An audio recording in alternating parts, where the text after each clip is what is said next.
200. Kwa sababu nimejaribu kufanya mimi binafsi, lakini vile vigezo ni vingi na ni vigumu.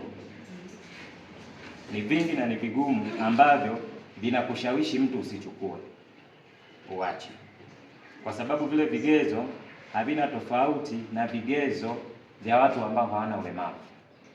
Ni vigezo almost vinafanana. Mfano, utaenda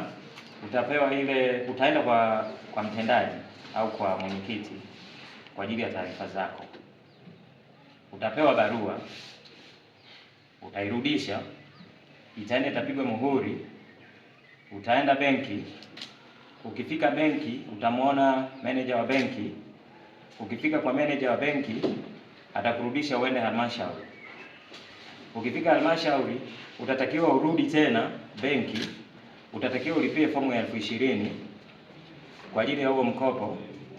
Baada ya hapo utatakiwa utoe akaunti nyingine ya Fanikiwa ndio upate mkopo. Kama una akaunti yako ambayo unataka utumie kwa ajili ya hizo pesa haifanyi kazi, unakuwa na akaunti mbili. Sijaelewa kwa nini. Labda ningependa kujua kwa nini hivi vigezo vinakuwa ni vigumu, ndio maana watu wanashindwa. Na kingine, kwenye mikopo sijui kwamba inaruhusu kwa mtu mmoja mmoja au inaruhusu kwa vikundi. Na kama ni kwa vikundi ni ngumu.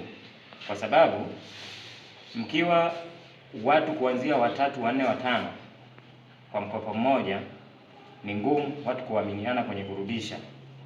Lakini kama mtu mmoja una uhakika wa kuchukua mkopo na una uhakika wa kurudisha, kwa nini hivi vigezo visibadilishwe, iangaliwe upya kwamba kuna mtu ana uwezo wa kuchukua huo mkopo akaufanyia kazi na akaweza kurudisha? Kama ilikuwa ni 2%, kama mnataka mumpe milioni 4, mna cancel, mnatoa milioni 2 kwa mtu mmoja, kama linawezekana.